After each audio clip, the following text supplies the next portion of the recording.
An unconfirmed report in the Iraqi Kurdish local media on May 16th claimed that Iranian forces backed by heavy weaponry have set up bases in the Kurdish areas of northern Iraq. Iraqi Kurdistan is the natural geopolitical battleground for proxy wars in this region. With regional powers like Turkey and Israel looking to keep Iran in check, it makes sense that Iran would be using an expanded military presence in northern Iraq in trying to counter its regional adversaries.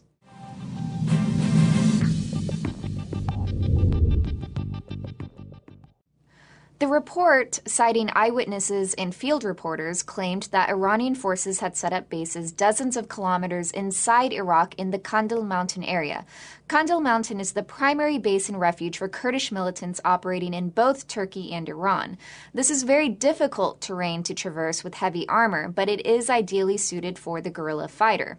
Iran, like Turkey, occasionally stages incursions into northern Iraq to pursue Kurdish militants. But if Iran is indeed establishing bases in this territory, that would mark a significant advancement for Iranian military operations in this region. Turkey, on the other hand, has had a formal military presence in Iraqi Kurdistan since the mid-1990s.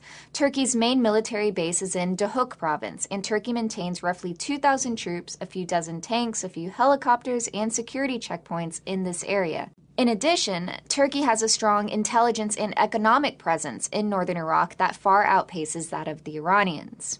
Iran is understandably nervous about the Turkish presence in northern Iraq. While these two powers make a concerted effort often to display friendly bilateral ties, Turkey and Iran are natural geopolitical competitors. We are now in a very unique situation where both Iran and Turkey are ascending regional powers, and the more each expands their respective spheres of influence, the more likely the two are going to start stepping on each other's toes. But it isn't just Turkey that Iran has to worry about in northern Iraq. Northern Iraq is also prime territory for Israel to set up a listening post to collect intelligence on Iran and potentially use as a staging ground for covert operations inside Iran. Iranian officials in recent days have, in fact, accused Israel of setting up bases in Iraqi Kurdistan, where it allegedly works with Iranian dissidents to collect information on Iran's nuclear program.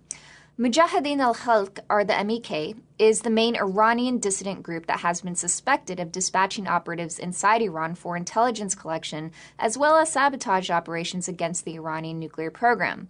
Iranian announcements of arrests of foreign spies allegedly linked to the Israeli Mossad have now become a regular occurrence in Iran. Iran is in a race against time to deepen its presence in this region before stronger powers like Turkey and regional adversaries like Israel develop the bandwidth to hem Iran in more effectively.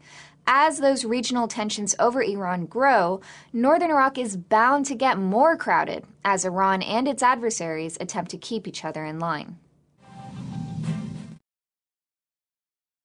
The government of Azerbaijan on Thursday strongly denied a report by U.S. Foreign Policy magazine that it had granted Israel access to its airfields near the Iranian border. The denial cited the article as absurd and groundless and aimed at damaging relations between Azerbaijan and Iran. Azerbaijan's denial is to be expected, as it wants to avoid inviting further backlash from its southern Iranian neighbor. At the same time, Azerbaijan's quiet strategic relationship with Israel that has developed over the past decade has by now become an open secret.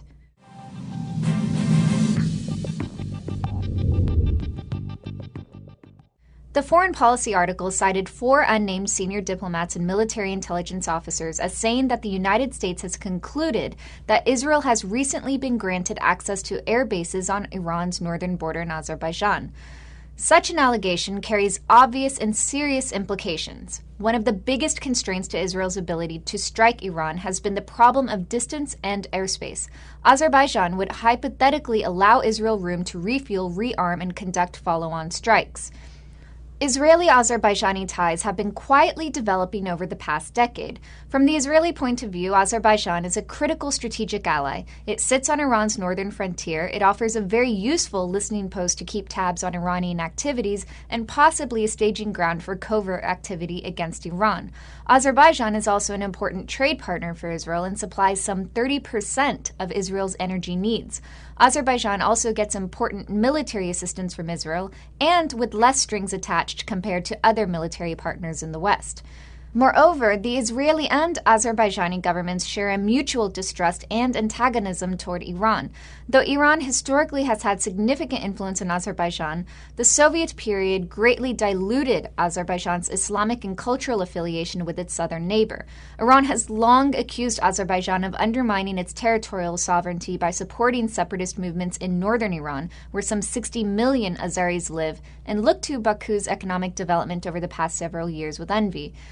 Iran has at the same time been trying to keep pressure on Baku and maintain a foothold in Azerbaijan by trying to sow sedition against the government through mosques and media propaganda.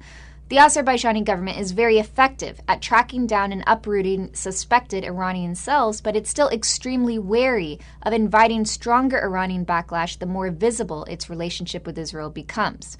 Azerbaijan knows it is becoming a bigger target for Iran.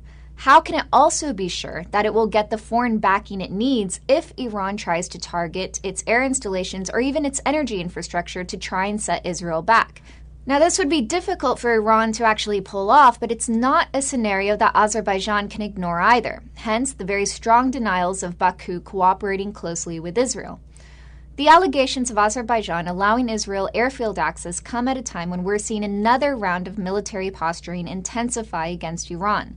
There have been recent carrier movements in the Persian Gulf, especially with the approach of the USS Enterprise. There have also been suspicions over whether recent US, UK, and French decisions to tap their strategic oil reserves have more to do with preparation for a major spike in oil prices from an attack, or are simply attempts to lower prices for domestic political reasons. Altogether, this is raising speculation that an attack could be building. At the same time, Iran appears to be accelerating its efforts to schedule another round of nuclear negotiations through the Turks in an effort to defuse these military atmospherics.